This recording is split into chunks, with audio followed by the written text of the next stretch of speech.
हाय दोस्तों, हमारे चैनल तैयारी नौकरी की पे आपका बहुत बहुत स्वागत है।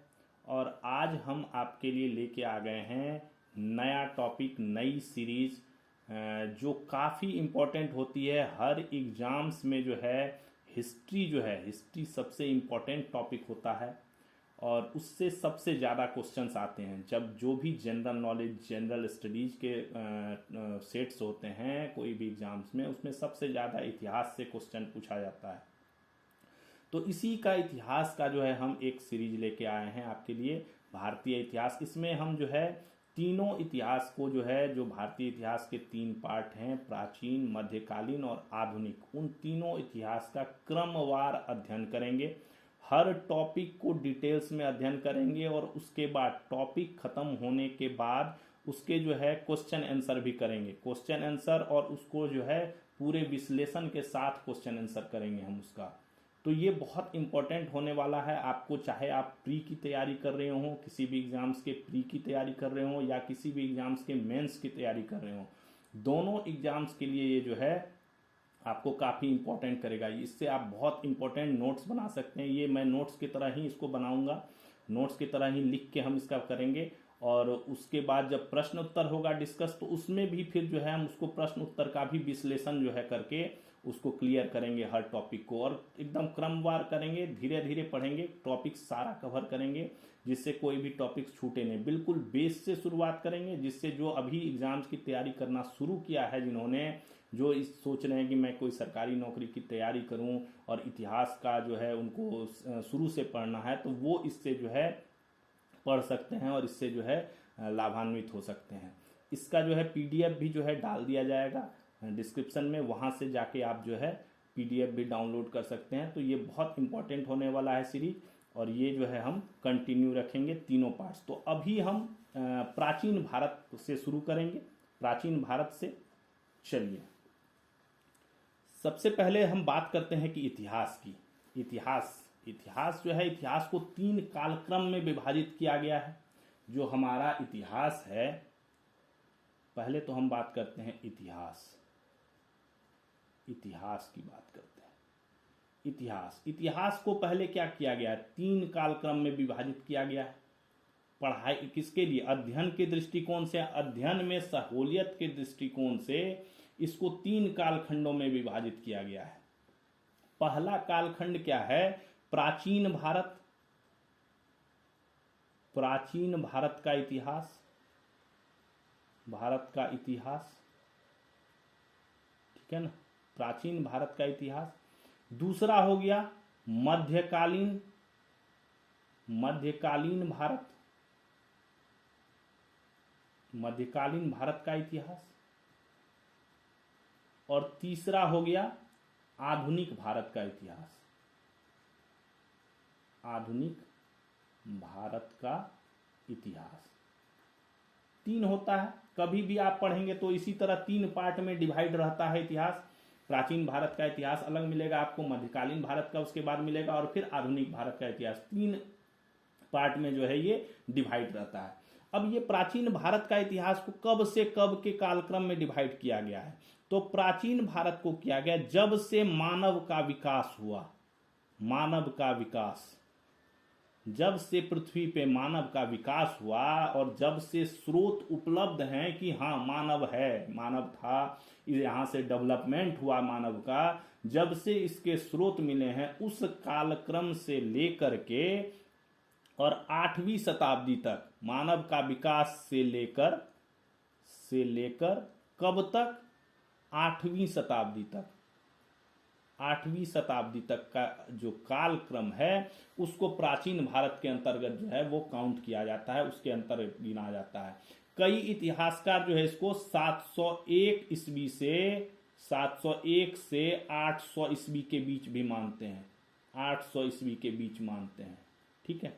कई इतिहासकार इसको 701 से 800 ईस्वी के बीच मानते हैं। तो अभी जब हम शुरू करेंगे तो पहले प्राचीन भारत का ही शुरू करेंगे, पहले मानव विकास से लेकर और इस कालखंड तक ये पढ़ेंगे हम इसको। मध्यकालीन भारत जो हो गया, तो ये हो गया लगभग 712 ईस्वी से, 712 ईस्वी से लेकर 17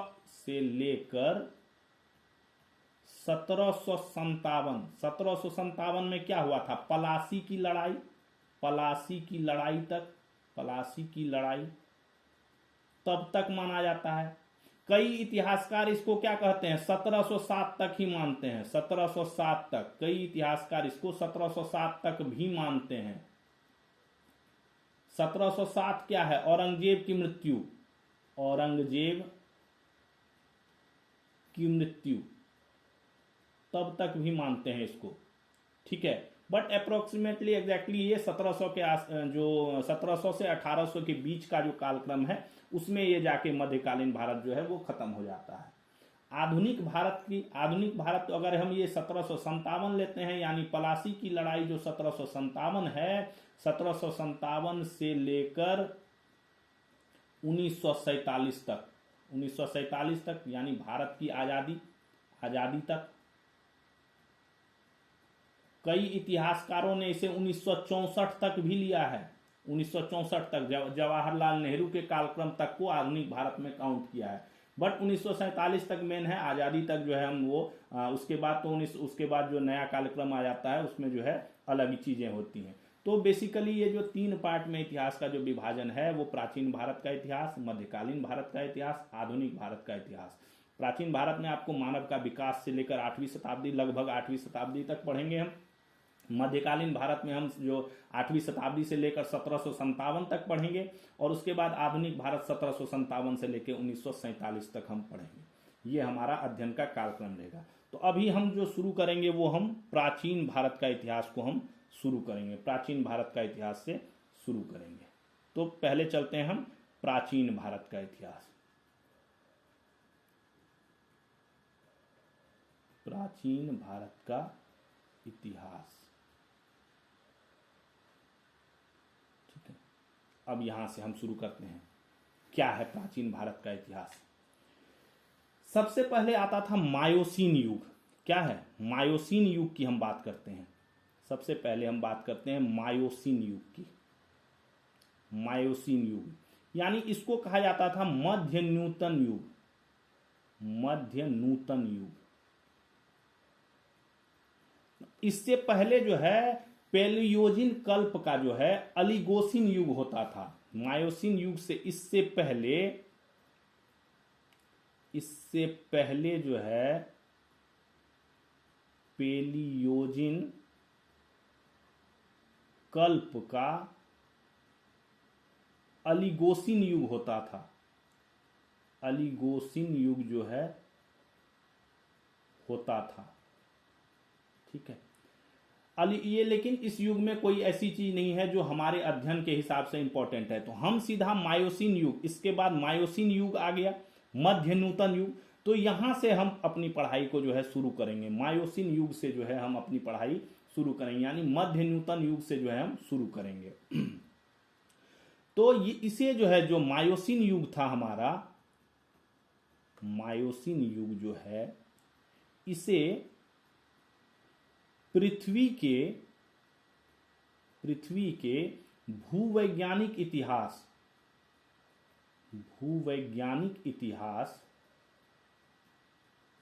का एक भूवैज्ञानिक युग कहा जाता है।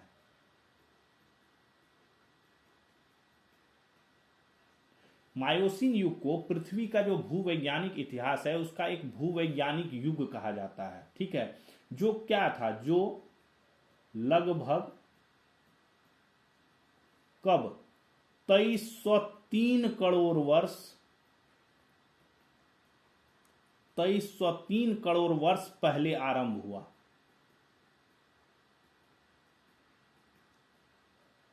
ठीक है।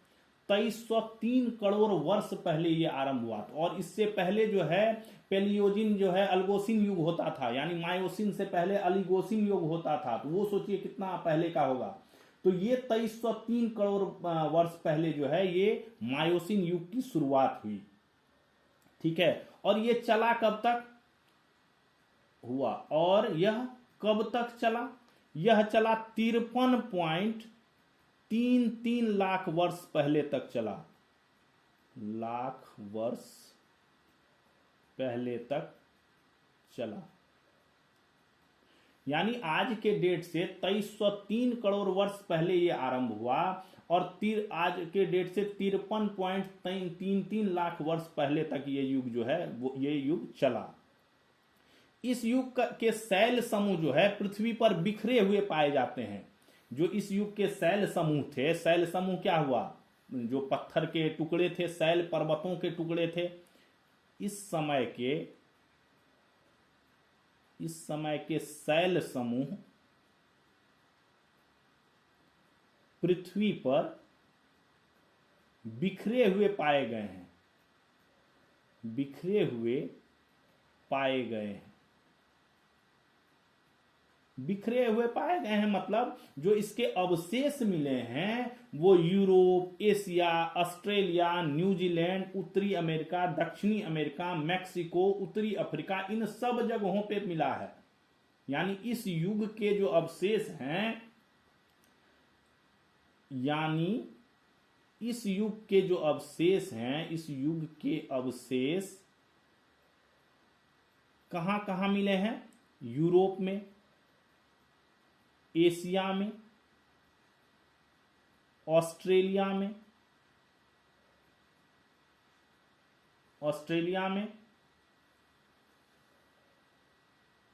दक्षिणी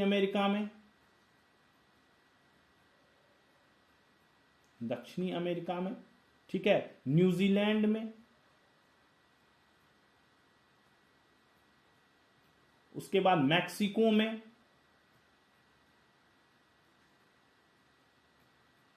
इन सब जगहों पे जो है इसके अवशेष जो हैं मिले हैं। भारत में ये तो पूरे उसकी हो गई, विश्व की बात हो गई। अगर भारत की बात करें, एशिया में भारत की बात करें, तो भारत में इस युग की जो शिलाएं हैं वो सिंध, बलूचिस्तान, कश्मीर, पंजाब, हिमाचल प्रदेश एवं असम में स्थित हैं। अगर भारत की बात की जाए तो भारत में इस युग की शिलाएं कहां पे? सिंध में, बलूचिस्तान में। बलूचिस्तान अब हो गया ये पाकिस्तान में, ये तो उस समय की बात थी, उस समय हमारे भारत में ही होता था। अभी वर्तमान ये क्या हो गया? पाकिस्तान हो गया, है ना, वर्तमान पाकिस्तान हो गया। कश्मीर में, पंजाब में, हिमाचल प्रदेश एवं असम में स्थित है। असम में स्थित है, ठीक है। भारत में अगर बात करें तो भारत में इस युग की शिलाएं सिंध में, बलूचिस्तान पाकिस्तान जो अभी है वर्तमान में, कश्मीर, पंजाब, हिमाचल प्रदेश और असम में पाए जाते हैं, स्थित हैं। इस समय की जलवायु की बात करें तो जलवायु शीतोष्ण थी।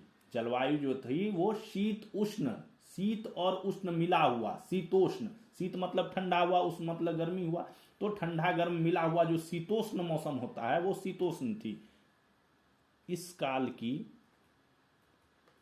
काल की जलवायु क्या थी? शीतोष्ण थी। लेकिन परंतु कुछ पौधे ऐसे मिले हैं, जैसे क्या, सिनामोमम एक पौधा होता था, उससे यह पता चलता है कि जलवायु समशीतोष्ण भी थी। परंतु कुछ पौधों से ऐसा प्रतीत होता है कि जलवायु क्या थी? समशीतोष्ण भी थी।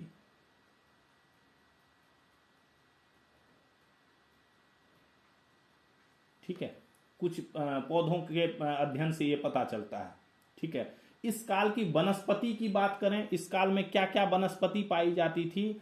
इस काल में वनस्पति में अगर हम देखें तो वनस्पति में क्या क्या पाया जाता था? बौज वनस्पति पाई जाती थी, एल्म, भुर्ज, आइवी, बीच इत्यादि जो है ये इंपॉर्टेंट, ये मुख्य थे इत्यादि जो है वो पाई जाती थी इस काल में। ये सब वनस्पतियां पाई जाती थी। इस काल का जो जीवाश्म मिला है उन जीवाश्मों में स्तनधारियों की संख्या अधिक थी। इस काल के जीवाश्म में स्तनधारी जो होते हैं, स्तनधारियों की संख्या क्या थी? अधिक थी। इनमें क्या सूंड वाले जीव, इनमें सूंड वाले जीव जैसे मेस्टोडॉन तथा डायनोथेरियम,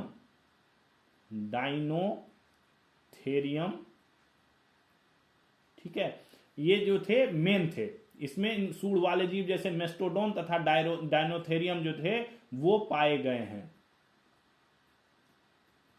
जो जीवाश्म मिला है उसमें घोड़ों का विकास जो है वो चरम सीमा पर था।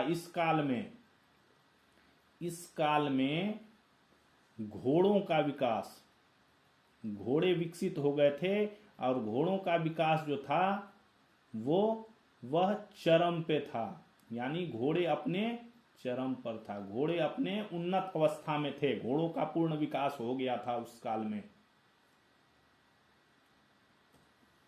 अब चलिए, पृथ्वी का जो ये भूवैज्ञानिक इतिहास है इसके भी दो अलग अलग युग हैं। ये जो भूवैज्ञानिक इतिहास की अभी हम चर्चा किए हैं, भूवैज्ञानिक इतिहास के भी दो अलग अलग युग हैं। इसको भी दो अलग अलग पार्ट में बांट दिया गया है। दो अलग अलग युग हैं, ठीक है। मायोसिन युग का भी दो अलग अलग युग में, जो भूवैज्ञानिक इतिहास काल है ये उसको भी दो पार्ट में बांट दिया गया है। किसमें बांटा गया है? पहला है प्लायोसिन। क्या है? प्लायोसिन, ठीक है, प्लायोसिन कह लीजिए। और दूसरा है प्लिस्टोसिन। पहला है प्लायोसिन, दूसरा है प्लिस्टोसिन। अब चलिए हम पहली की बात करते हैं, प्लायोसिन से शुरू करते हैं। पहला प्लायोसिन से हम शुरू करते हैं, देखते हैं प्लायोसिन में क्या क्या हुआ। अवधि की बात करें तो 5.3 मिलियन से लेकर 2.58 मिलियन वर्ष तक पहले तक, ठीक है। इसकी जो अवधि काल जो अनुसंधानकर्ताओं ने, इतिहासकारों ने आकलन किया है वो 5.3 मिलियन से लेके 2.58 मिलियन वर्ष तक जो है इसका अवधि का आकलन किया है प्लायोसिन युग का। इसको क्या कहा जाता था? प्लायोसिन युग को अति नूतन युग कहा जाता था। जो हमारा ये देखिए, जो हमारा भू वैज्ञानिक युग था सबसे पहला जो मायोसिन था, उसको मध्य नूतन युग कहा जाता था। उसके बाद जो दो आए हमारे प्लायोसिन और प्लिस्टोसिन, उसमें प्लायोसिन को जो है अति नूतन युग कहा जाता था। क्या कहा जाता था? अति नूतन युग। इस युग को अति नूतन युग कहा जाता था। इसको गर्म युग भी कहा जाता था। इसे गर्म युग भी कहा जाता था।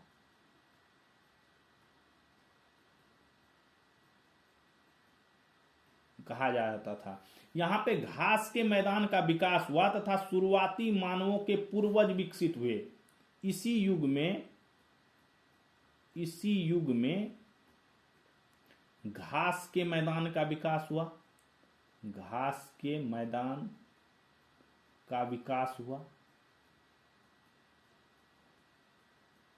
तथा और क्या हुआ? शुरुआती मानवों के पूर्वज जो है वो विकसित हुए। अगर शुरुआती मानव की बात करें तो उनके जो पूर्वज थे उनका विकास हुआ। शुरुआती मानव के पूर्वजों का विकास हुआ।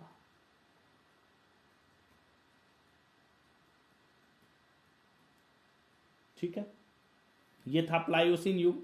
इस युग में और क्या चीज हुई, इस युग में और डेवलपमेंट जो हुई, इस युग में बड़े शाकाहारी जीवों का भी विकास हुआ। इस युग में ये क्वेश्चन बहुत आ जाता है, इसको बहुत ध्यान से देखिए। इस युग में बड़े शाकाहारी जीवों का विकास हुआ। बड़े शाकाहारी जीवों का विकास हुआ।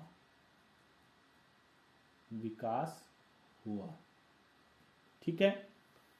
शुरुआती मानवों, जिसे क्या कहा जाता था, ऑस्ट्रेलोपिथेकस कहा जाता था, पेड़ से उतरकर मैदानों में रहने की शुरुआत हुई। शुरुआती मानव के पूर्वजों का विकास हुआ, वही मैंने बताया अभी। तो उसी को शुरुआती मानव को क्या कहा जाता था, शुरुआती मानव जिसे क्या कहा जाता था, ऑस्ट्रेलोपिथेकस। ऑस्ट्रेलोपिथेकस कहा जाता था तथा के पेड़ से उतरकर मैदानों में रहने की, मैदानी भागों में रहने की शुरुआत हुई। मैदानी भागों में रहने की शुरुआत हुई। ठीक है। पहले मानव तो बंदर ही था, बंदर की प्रजाति थी, वानर की प्रजाति थी। तो पहले पेड़ों पे सबसे ज्यादा रहा जाता था। उसके बाद धीरे धीरे जो है, जब ये प्लायोसिन युग आया, जिसको अति नूतन युग कहते हैं, गर्म युग कहते हैं, घास के मैदान का विकास हुआ इस युग में। और उसी युग में जो शुरुआती मानव थे, जिसे ऑस्ट्रेलोपिथेकस कहा जाता है, शुरुआती मानव को ऑस्ट्रेलोपिथेकस कहा जाता है, वो जो है पेड़ से उतरकर जो है मैदानी भाग में रहने की इनकी शुरुआत हुई। ठीक है, ये था प्लायोसिन युग। अभी चलते हैं हम अगला प्लिस्टोसिन युग की ओर। दूसरा है हमारा प्लिस्टोसिन युग। ठीक है, तो 2.58 मिलियन वर्ष तक वो था। तो अब इसके आगे चलेगा ये 2.58 मिलियन वर्ष से लेकर के कब तक, 11,700 वर्ष पहले तक। ठीक है, 2.58 मिलियन वर्ष से लेके 11,700 वर्ष पहले तक ये जो है प्लिस्टोसिन युग को ही गिना जाता है। इस युग को क्या कहा जाता है, इस युग को कहा जाता है अत्यंत नूतन युग। अत्यंत नूतन युग या प्रतिनूतन युग कहा जाता है। ठीक है, अत्यंत नूतन। इससे पहले वाला जो प्लायोसिन था वो क्या था, अति नूतन। और जो मायोसिन था उसको क्या कह रहे थे हम, मध्य नूतन। ठीक है, मध्य नूतन के बाद जो युग आया वो प्लायोसिन आया। प्लायोसिन को जो है क्या कह रहे हैं, अति नूतन युग। और उसके बाद क्या आ गया, प्लिस्टोसिन आ गया, उसको कहेंगे हम अत्यंत नूतन युग। ठीक है, अत्यंत नूतन युग। इस युग में क्या क्या हुआ, इसमें हिम युगों के लिए ये जाना जाता है। यह युग हिम युग के रूप में जाना जाता है।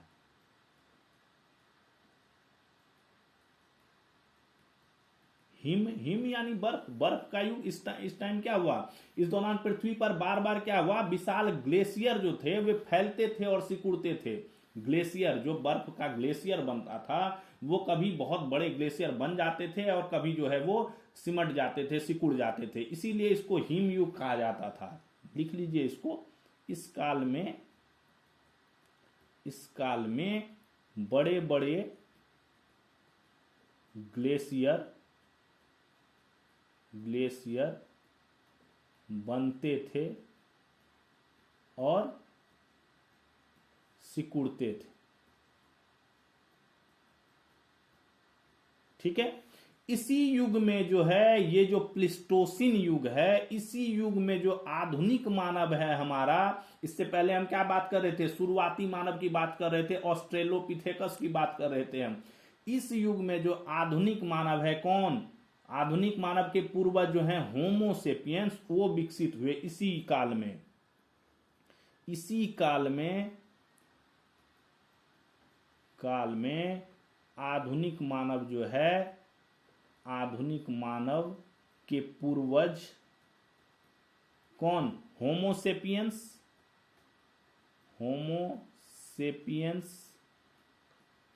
इनका जो है, होमोसेपियंस इनका विकास हुआ ये प्लिस्टोसिन युग में ही।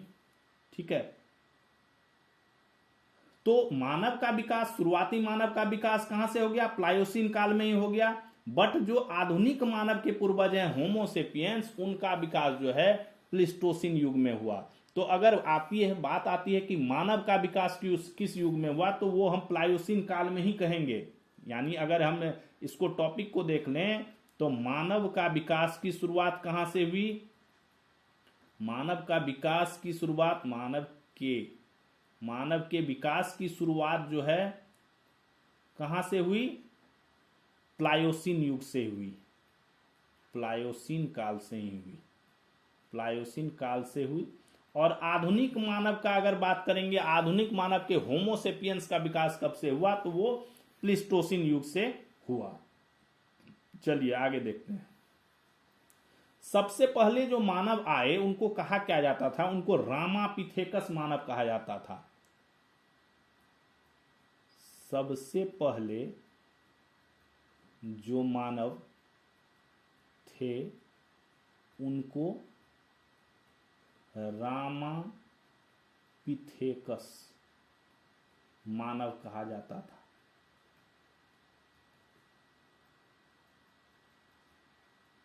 रामापिथेकस मानव कहा जाता था, जो क्या है, एक विलुप्त मानव जैसे जीव थे, जो लगभग 14 से 9 मिलियन वर्ष पहले मियोसिन युग में रहते थे। ये क्या थे, जो रामापिथेकस मानव हैं, रामापिथेकस की हम बात करते हैं, रामापिथेकस की हम बात करते हैं, तो ये एक विलुप्त मानव जैसे जीव थे, विलुप्त हो गए हैं, मानव जैसे जीव थे। मानव का कोई ये नहीं था, मानव जैसे ही ये जीव थे, जिसको कि मान लिया गया था कि ये मानव के जो है पूर्वज होंगे। मानव जैसे जीव थे जो लगभग कब 14 से 9 मिलियन वर्ष पहले मियोसिन युग में जो है, मियोसिन जो सबसे पहले हमने बताया मियोसिन युग आपको, उसमें मियोसिन युग में जो है ये रहते थे। ठीक है, पहले रामापिथेकस मानव को ही जो है ये माना जाता था। इनके जो जीवाश्म हैं ये शिवालिक पहाड़ियों में मिला है, और ये जो रामा नाम दिया गया है ये राम से लिया गया नाम है, रामापिथेकस। ठीक है, शिवालिक पहाड़ियों में इनके जो है जीवाश्म पहले ढूंढे गए थे। इनके पहले जीवाश्म कब 1932 ईस्वी में किसने ढूंढा, जी.ई. लुईस थे, इतिहासकार जी.ई. लुईस ने शिवालिक पहाड़ी, जो शिवालिक की पहाड़ियां हैं, शिवालिक पहाड़ियों में खोजा था। ठीक है, इसे पहले मानव का सीधा पूर्वज माना जाता था। पहले जो है इसे क्या माना जाता था, जो हमारे पूर्वज मानव थे उनका सीधा जो है पूर्वज माना जाता था इनको। परंतु बाद में शोध में ये पता चला कि यह आधुनिक आरंगुटान के विकासवादी वंश से अधिक निकटता से जुड़े हुए थे। यानी ये क्या है, जो वानरों की प्रजाति है आरंगुटान जो है, उसके ही विकासवादी वंश का ये जो है हिस्सा थे, उनसे ही जुड़े हुए थे, ये मानव के पूर्वज नहीं थे। पहले जब शोध हुआ तो उसमें यही माना गया कि यही जो है मानव के पूर्वज थे, रामापिथेकस मानव ही मानव के जो है पूर्वज थे। बट बाद में जब शोध किया गया इस पे, जीवाश्म जब इनके 1932 में मिले, तो उसमें यह पाया गया कि ये जो है आधुनिक आरंगुटान जो है उसके विकासवादी वंश के जो है अधिक निकटता से जुड़े हुए हैं। लिख लीजिए इसको। इसे पहले मानव का सीधा पूर्वज माना जाता था,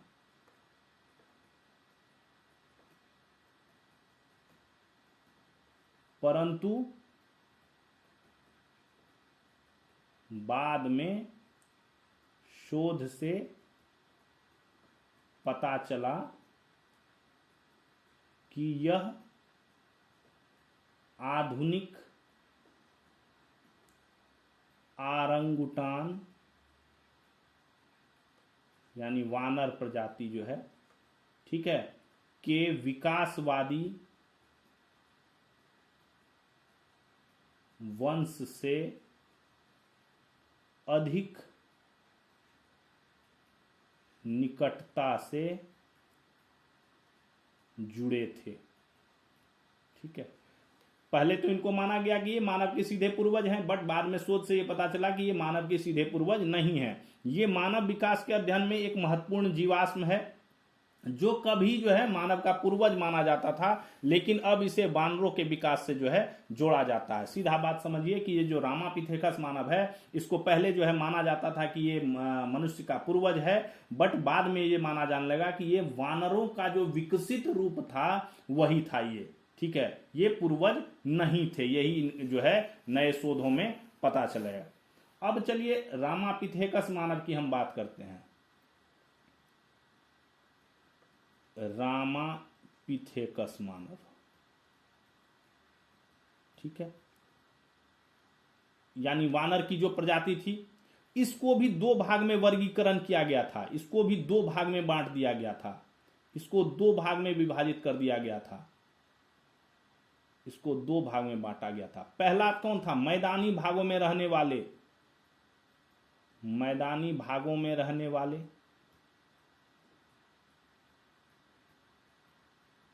क्या पहले मैंने बता दिया, ऑस्ट्रेलोपिथेकस कहा जाता था जो सबसे पहले थे, ऑस्ट्रेलोपिथेकस, ठीक है, जो मैदानी भागों में रहते थे उसको ऑस्ट्रेलोपिथेकस कहा जाता था, जो शुरुआती सबसे शुरुआती मानव था। और दूसरा क्या था? जंगली भाग में रहने वाले, जंगली भाग में रहने वाले, जंगली भाग में रहने वाले कौन? महाकपि वर्ग, महाकपि वर्ग। महाकपि क्या हुआ? कपि मतलब वानर, वानर, कपि मतलब क्या होता है? वानर ही होता है। ठीक है, महाकपि वर्ग नाम दे दिया गया उनको। जंगली भाग में जो रहते थे उनको महाकपि कह दिया गया, और जो मैदानी भागों में रहते थे उसको ऑस्ट्रेलोपिथेकस कह दिया गया। ठीक है, तो ये दो भाग जो है बांटा गया था रामापिथेकस मानव को। ठीक है, अब हम, ये तो हमारा हुआ मानव के विकास की कहानी। ठीक है, मानव के विकास की हमने कहानी देखी अभी। इसमें जो है जो प्लीस्टोसिन युग था उससे होमोसेपियंस जो है हमारा जो मेन पूर्वज था वो प्लीस्टोसिन युग से शुरू हो गया। उससे पहले की कहानी हमने देखा कि उससे पहले ऑस्ट्रेलोपिथेकस वगैरह थे, रामापिथेकस थे, ये मैदानी भागों में रहते थे, कुछ जंगली भागों में रहते थे, इस टाइप से था। बट प्लीस्टोसिन युग जो अत्यंत नूतन युग था, यहाँ से बेसिकली हमारा जो है विकास शुरू हुआ। हमारा जो मानव का विकास है, मानव के पूर्वजों का, आधुनिक मानव जो हम हैं उनका जो पूर्वज थे उनका जो विकास, जिसको आजकल जो होमोसेपियंस नाम से जो जाना जाता है, जो नाम होमोसेपियंस है, उनका विकास बेसिकली प्लीस्टोसिन युग से शुरू हुआ। तो इस टाइप के क्वेश्चन आ जाते हैं कि आधुनिक मानव का पूर्वज जो थे होमोसेपियंस, उनका विकास किस युग में हुआ? तो ये प्लीस्टोसिन युग हुआ, प्लीस्टोसिन युग में। ठीक है, और जो पुराने मानव थे, जो पहले की मानव के पूर्वज ही माने जाते थे, लेकिन बाद में शोध से पता चला कि ये मानव थे, उनका विकास की शुरुआत जो है वो प्लायोसिन काल में ही शुरू हो गया था, यानी इससे पहले वाला जो युग था उसमें शुरू हो गया था। ठीक है, स्तनधारियों की अगर बात करेगा कहीं पे कि स्तनधारियों के अवशेष सबसे ज्यादा किस युग में पाए गए हैं, ये देखिए मैंने शुरू में ही पढ़ाया था, इस युग में स्तनधारियों की, इस काल में जीवाश्म में स्तनधारियों की संख्या जो है अधिक थी। तो अगर स्तनधारियों की बात करता है तो सबसे पहला जो हमारा युग था जिसके मायोसिन युग में स्तनधारियों के जो है सबसे ज्यादा जीवाश्म जो है वो मिले हैं। ठीक है, ये मानव के विकास की कहानी थी। 3 युग जो है हमने पढ़ लिया, मायोसिन, उसके बाद प्लिस्टोसिन और प्लायोसिन। तो ये तीनों हो गया, रामापिथेकस मानव हो गया, ये 2 भाग में बटे हुए थे। और उसके बाद जो है आधुनिक मानव का विकास, यानी इसके बाद आधुनिक मानव के पूर्वज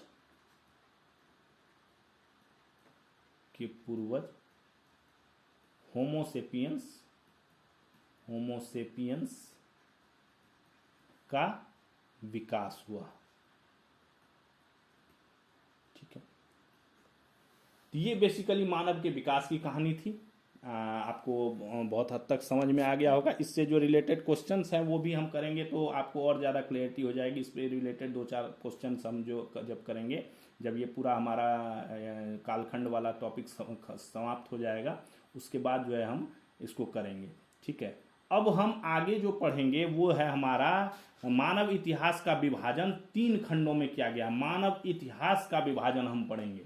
ठीक है, अभी तक तो हम मानव का बढ़े कि मानव का कहाँ विकास हुआ, किस काल में विकास हुआ, किस काल में जीवाश्म मिले इसके, और पहले मानव को क्या कहा जाता था। मैदानी भाग में जो रहते थे उनको ऑस्ट्रेलोपिथेकस कहा जाता था, जंगली भाग में जो रहते थे उनको महाकपि वर्ग माना जाता था। ठीक है, रामापिथेकस मानव के जो सबसे पहला था, रामापिथेकस मानव के जो है प्रमाण माने जाते थे। उसके बाद होमोसेपियंस का विकास हुआ। ये बेसिक चीजें हो गई। अब मानव इतिहास के विभाजन पे हम जाएंगे। ठीक है, मानव इतिहास का विभाजन। चलिए अगले उसमें चलते हैं, अगले स्लाइड ले लेते हैं हम। मानव इतिहास का विभाजन, मानव इतिहास का विभाजन। मानव इतिहास का जो है विभाजन वो 3 खंड में किया गया है। मानव इतिहास की बात हो रही है, इतिहास का विभाजन नहीं, मानव इतिहास का विभाजन की बात हो रही है। ठीक है, मानव के इतिहास की विभाजन की जो है बात करिए, ये प्राचीन इतिहास में ही हम पढ़ रहे हैं। ये मानव इतिहास का जो विभाजन है वो 3 भागों में किया गया है। किसमें? प्रागैतिहासिक काल, प्रागैतिहासिक काल, पहला प्रागैतिहासिक काल हो गया। दूसरा, यहां लिख देते हैं इसको, दूसरा आद्य ऐतिहासिक काल, आद्य ऐतिहासिक काल। और तीसरा हो गया हमारा ऐतिहासिक काल।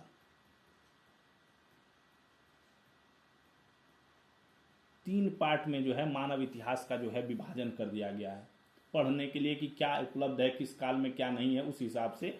तो प्रागैतिहासिक काल, पहला जो है प्रागैतिहासिक काल, इसको प्री हिस्टोरिक एज कहा जाता है। प्री हिस्टोरिक एज कहा जाता है इसको। ठीक है, इस काल का कोई भी लिखित साक्ष्य नहीं है। लिखित साक्ष्य जो है, कोई भी लिखित साक्ष्य नहीं है, लिखित साक्ष्य नहीं है। ठीक है, इसके अंतर्गत क्या आती है? पाषाणकालीन सभ्यता आती है। पाषाणकालीन सभ्यता इसके अंतर्गत आती है, इसके अंतर्गत आती है। ठीक है, ये जो प्रागैतिहासिक काल है, इसमें जो पाषाणकालीन सभ्यता है उसकी वो जो है इसके अंतर्गत आता है। पाषाणकालीन सभ्यता, पूरा पाषाण युग, आद्य पाषाण युग, जो नवपाषाण काल, मध्य पाषाण काल, ये सारे जो पाषाण काल हैं वो सब इसी प्रागैतिहासिक काल के अंतर्गत आता है। दूसरा जो विभाजन है वो है आद्य ऐतिहासिक काल। इसमें क्या है कि लिखित साक्ष्य तो उपलब्ध है, लिखित साक्ष्य तो उपलब्ध है, परंतु उसको पढ़ा नहीं गया, पढ़ा नहीं जा सका, उसको परंतु पढ़ा नहीं जा सका। लिखित साक्ष्य तो है इस काल का, आदि ऐतिहासिक काल का, बट उसको जो है रीड नहीं किया जा सका। क्या हुआ इसका मतलब, यानी ये अपठ्य है एवं दुर्बोध के होने के कारण कोई निष्कर्ष नहीं निकलता, यानी ये अपठ्य है, यानी पढ़े नहीं जाने वाले हैं, और दुर्बोध होने के कारण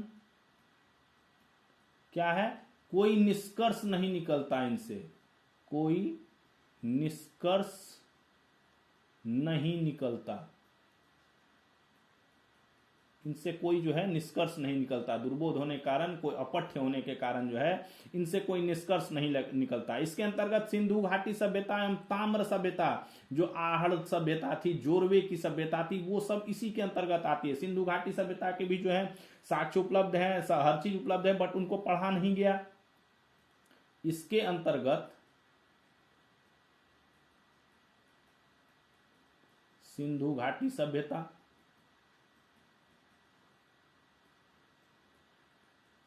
एवं जो ताम्र सभ्यताएं थी, ताम्र सभ्यताएं, जैसे कौन, आहड़, जोरवे आदि आती हैं। ठीक है, ये हो गया आदि ऐतिहासिक काल। और जो मेन इंपॉर्टेंट है हमारा ऐतिहासिक काल, जो तीसरा है ऐतिहासिक काल, इसका जो है पठनीय है, पढ़ने योग्य है और लिखित साक्ष्य उपलब्ध है, लिखित साक्ष्य उपलब्ध है,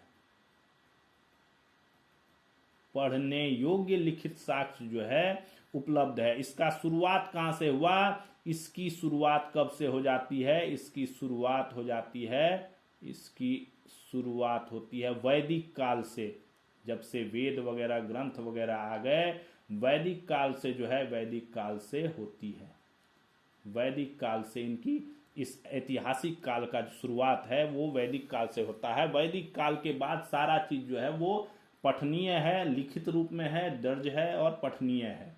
आदि ऐतिहासिक काल में लिखित साक्ष्य उपलब्ध है, बट उसको जो है अभी तक पढ़ा नहीं जा सका, वो अपठ्य है, जिससे उससे कोई निष्कर्ष नहीं निकलता। सिंधु घाटी सभ्यता हो गई, आहड़ सभ्यता हो गई, जोरवे सभ्यता हो गई, जो भी ताम्र सभ्यताएं थी उन सब के अब से लिखित साक्ष्य हैं, बट पढ़े नहीं जा सके। और जो प्रागैतिहासिक काल है, जिसमें तो पाषाण काल आता है, उसमें तो सिर्फ अवशेष मिले हैं, कोई भी लिखित साक्ष्य उसका उपलब्ध नहीं है। जो भी मिला है उसका, जो उस काल के अवशेष मिले हैं वो सिर्फ अवशेष, फिजिकल अवशेष मिले हैं। ठीक है, कोई भी लिखित रिटर्न अवशेष जो है उसका कुछ भी ऐसा साक्ष्य जो है नहीं मिला है। तो ये तीन हो गया मानव इतिहास का विभाजन, इन तीन कालों में जो है किया गया है। ऐतिहासिक काल में तो सारे चीज लिखे हुए हैं, हर कई लेखकों ने लिखा है, ग्रंथ लिखे हुए हैं, कई चीजें लिखी हुई हैं, इतिहासकारों ने इतिहास लिखा है, हर चीज है। तो अभी हम शुरुआत करेंगे पहले से, सबसे पहले प्रागैतिहासिक काल से हम इसकी शुरुआत करेंगे, यानी इतिहास का जो विभाजन हमारा है प्रागैतिहासिक काल, वहां से हम इसको शुरू करेंगे और फिर प्रागैतिहासिक काल से जो है आगे चलेंगे। प्रागैतिहासिक काल में जो है हम जो है इसको पाषाण काल में जो है, ये पाषाण काल ही है, पाषाण काल में डिवाइड करेंगे, फिर पूरा पाषाण काल होगा, मध्य पाषाण काल होगा, फिर नव पाषाण काल होगा, कांस्य युग होगा, ताम्र युग होगा, कई सारी सभ्यताएं हम देखेंगे, आहड़ सभ्यता देखेंगे, जोरवे की सभ्यता देखेंगे, और भी कई सारी सभ्यताओं के हम साक्ष्य देखेंगे, क्या क्या चीजें हैं नहीं है।